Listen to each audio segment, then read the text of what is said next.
Saudações uma vez mais, bom dia. Continue a acompanhar a 14ª sessão ordinária da Assembleia Parlamentar da CPLP no canal internacional, pois neste canal vamos estabelecer o contacto com os colegas a partir da cidade da Beira.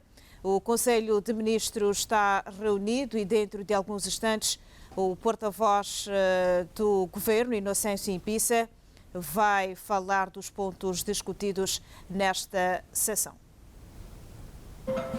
Estabelece o regime jurídico do Sistema Nacional de Saúde, constituído por subsistemas público, comunitário e privado de saúde, adequando-os à complexidade e dimensão dos problemas de saúde, aliados à atual conjuntura social e económica e às transições demográfica e epidemiológica em Moçambique. O Conselho de Ministros apreciou e aprovou a resolução que ratifica a emenda do artigo 10 da Constituição da Comissão Africana de Aviação Civil de 2009, adotada pela 28ª Sessão Ordinária da Conferência da União Africana em Addis Abeba, Etiópia, a 31 de janeiro de 2017. A emenda estabelece que o quórum para as sessões plenárias dos Estados-membros será de maioria simples, o que significa que a Comissão delibera validamente quando se encontra reunida na proporção de 50% mais um membro. O Governo apreciou positivamente a informação sobre a realização do 12º Festival Nacional da Cultura, a realizar-se na província de Tete, de 20 a 24 de agosto de 2025, sob o lema 50 anos, consolidando a unidade nacional e a paz através da cultura. Este festival tem como principal objetivo promover a unidade nacional e a paz através da valorização da diversidade cultural, da identidade artística moçambicana e do fortalecimento das bases materiais e sociais que sustentam a coesão e a solidariedade e a integração.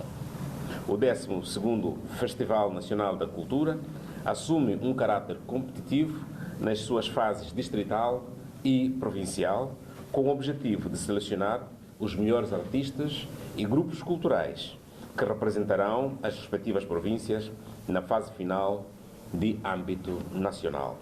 A fase provincial do Festival Nacional vai decorrer em todas as províncias a partir do dia 26 de julho e nesta fase ocorre a fase distrital.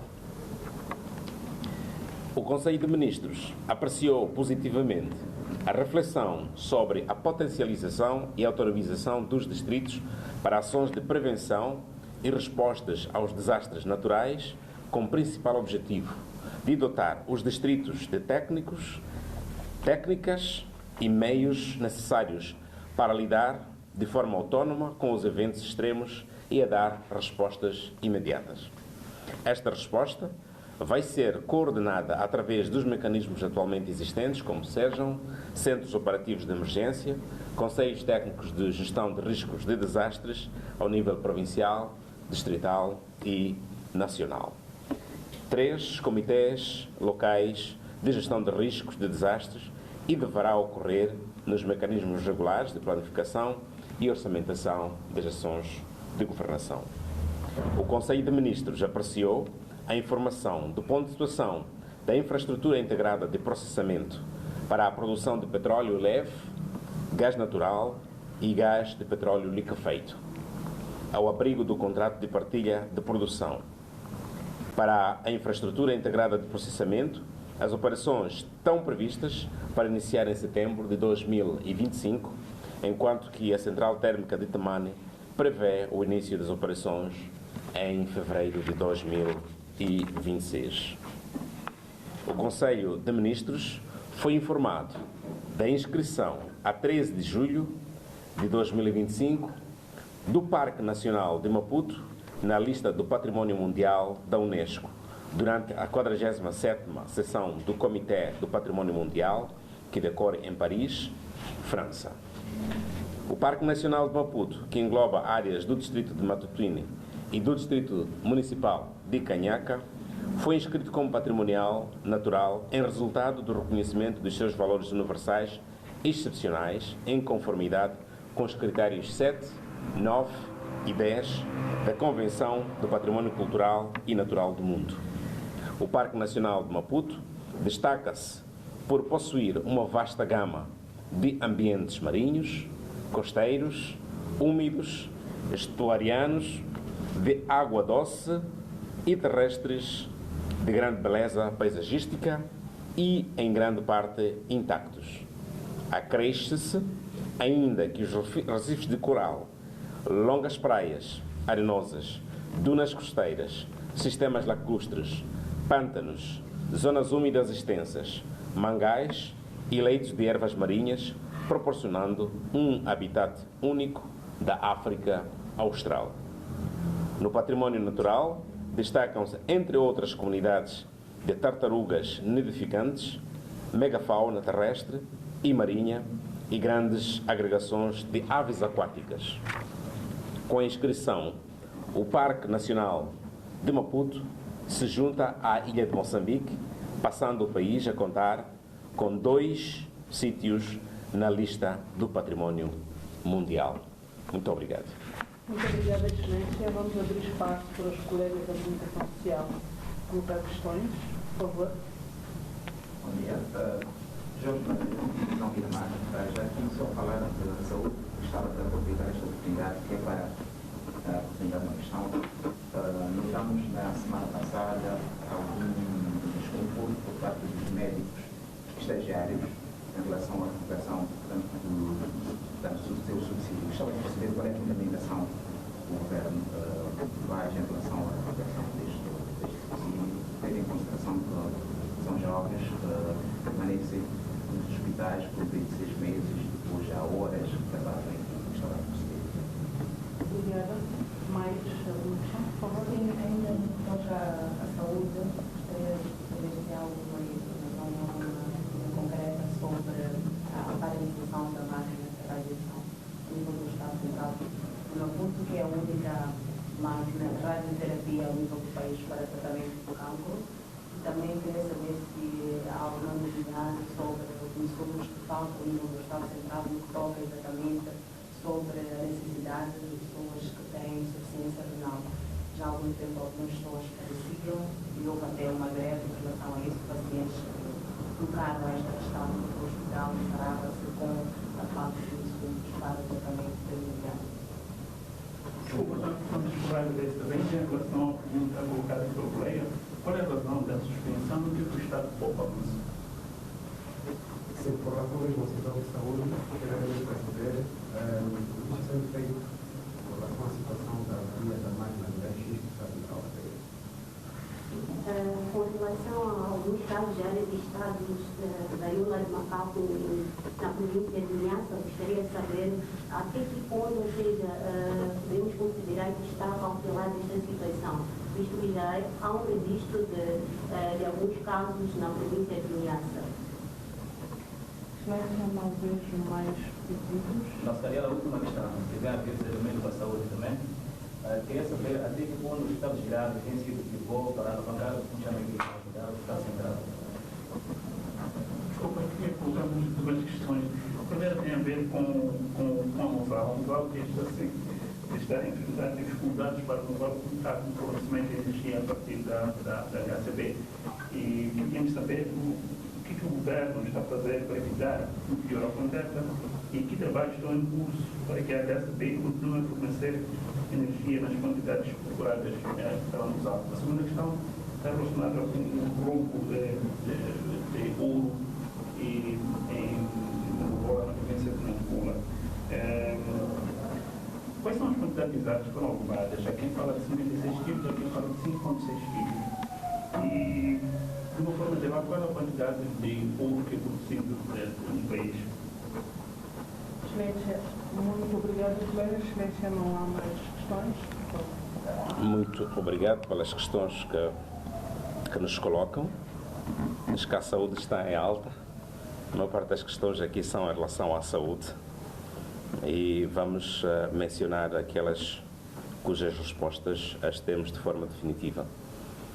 Mas sobre a paralisação da máquina de radiação no Maputo, a esta pergunta nós também respondemos recentemente e o setor de facto está já a fazer um trabalho para a rápida reposição.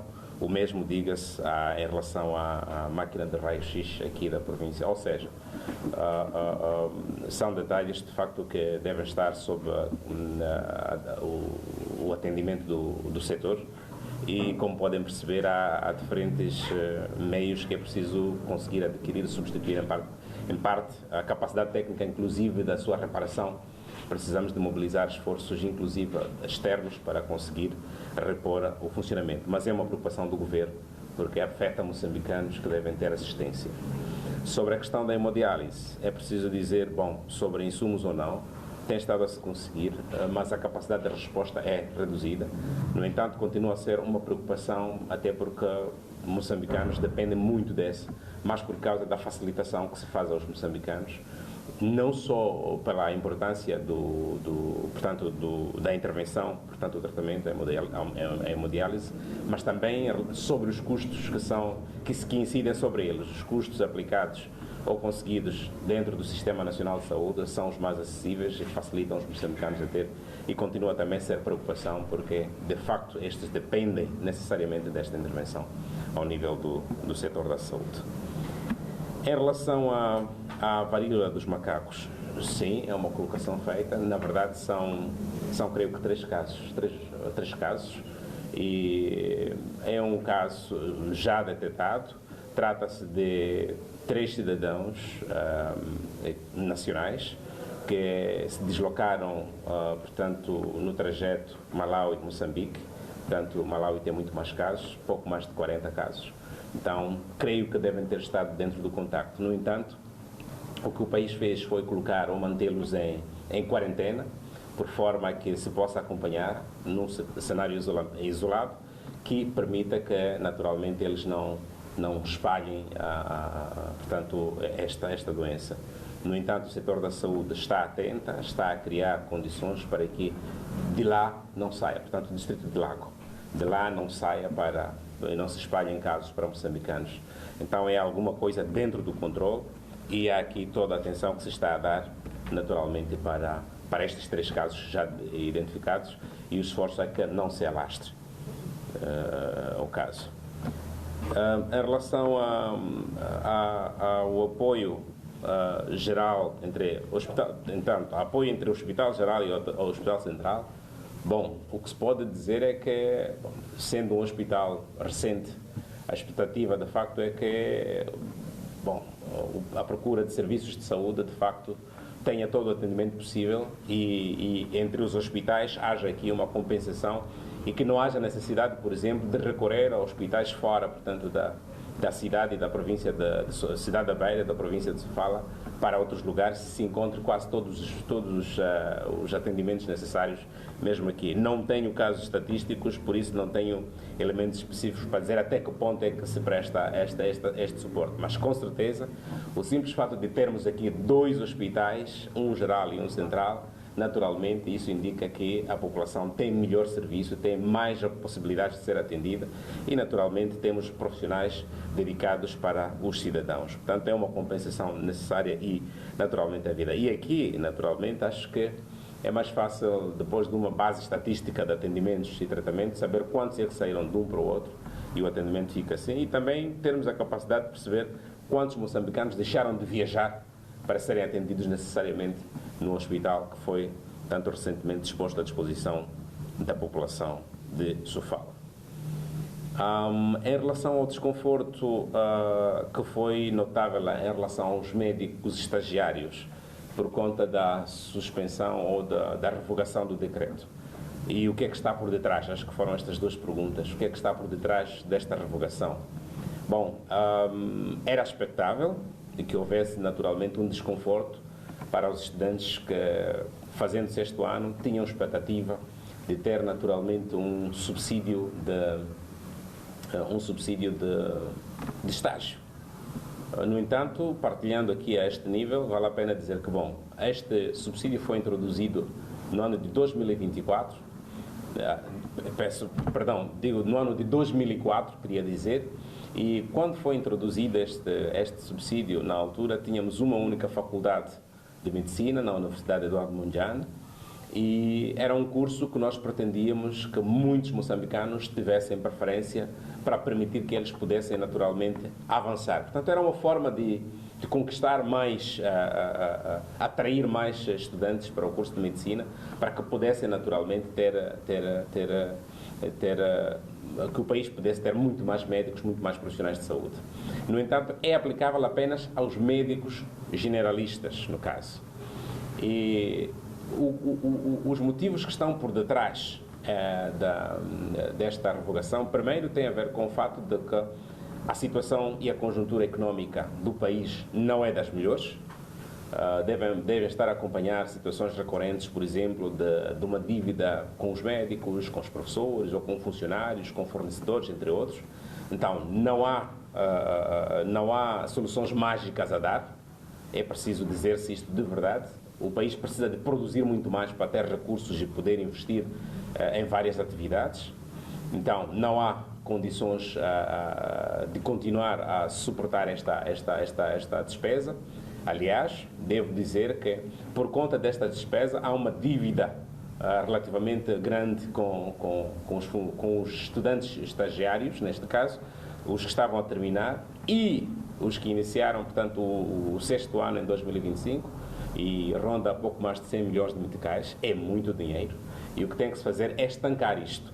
De doravante, depois da aprovação deste instrumento, não se vai aplicar para os próximos estudantes que entrarem para esse nível. Por um lado, para as razões de natureza económica.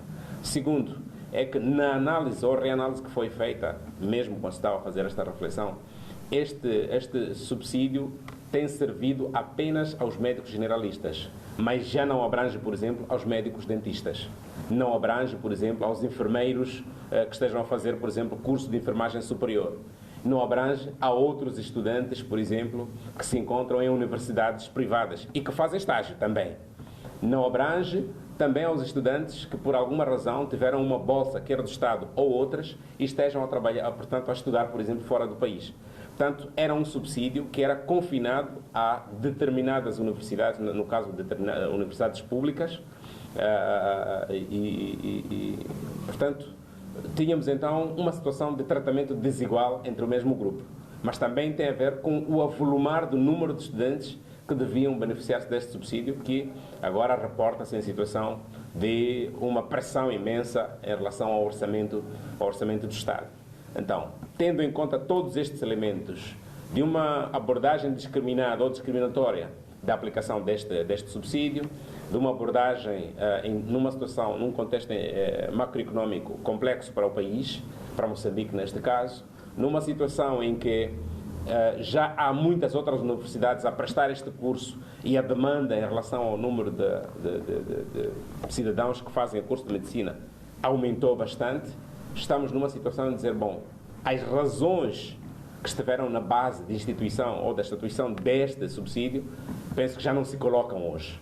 Então, entendemos ser o mais sensato recuar. No entanto, o que deverá acontecer, que foi a recomendação do Conselho de Ministros, é que houve algumas reclamações ou algumas colocações que os estudantes estagiários foram colocando, que é, por exemplo, sobrecarga. Em alguns casos, por exemplo, os estagiários ficavam praticamente todo dia a cumprir o seu estágio no hospital ou numa unidade sanitária específica e, naturalmente, careciam de alguma assistência e por aí em diante.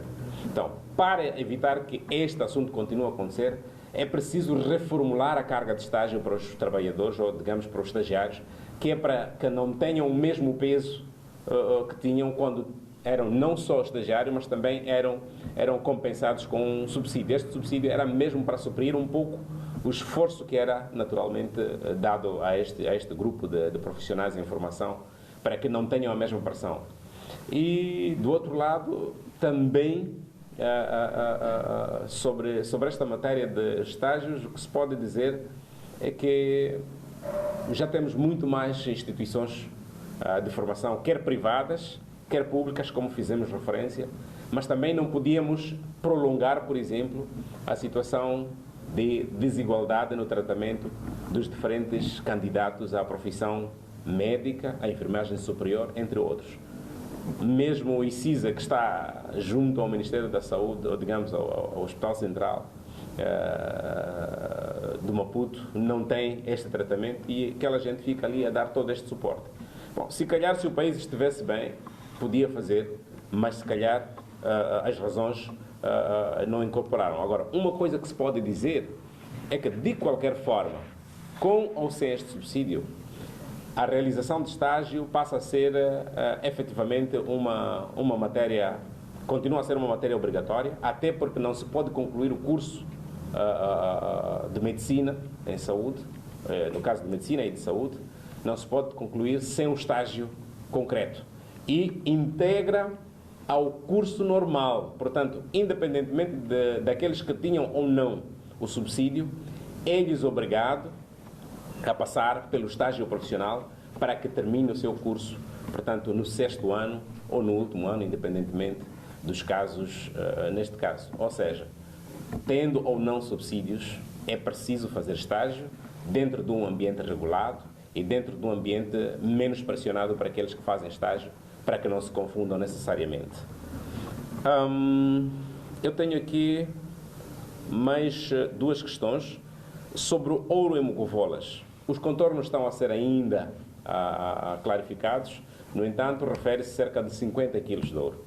É um roubo, bom, histórico para todos os efeitos. É um roubo que tem estado a ser aprofundados os contornos da sua ocorrência. Então não há dados conclusivos em relação a este aspecto. Em relação ao aspecto da Mosal, queixar-se sobre a morosidade, disse na morosidade de fornecimento ou da contratação, é isso? Sim, em relação a este aspecto tem a ver muito com quem tem que fazer este negócio.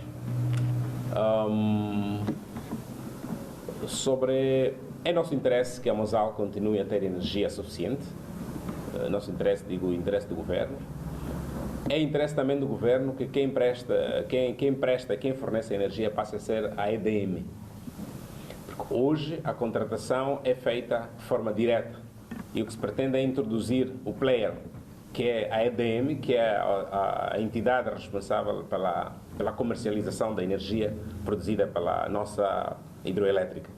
E há aqui elementos que têm que ser fechados para o efeito. Então tem que haver uma transição entre o atual fornecedor desta energia para a EDM poder fazer o braço comercial deste negócio. Então são termos que devem estar ainda a ser debatidos, mas com certeza a Mosal não vai ficar sem energia, porque é uma indústria cujo interesse é não só da própria Mosal, mas sobretudo é dos moçambicanos, pelas diferentes razões que todos sabemos. Emprega moçambicanos, há impostos que entram tanto para a Bolsa, tanto no orçamento moçambicano, e há vantagens de termos ali a Mosal, e pensamos que é interesse, de facto, todo de moçambicanos, ou do governo moçambicano manter e assegurar que a energia seja fornecida continuamente.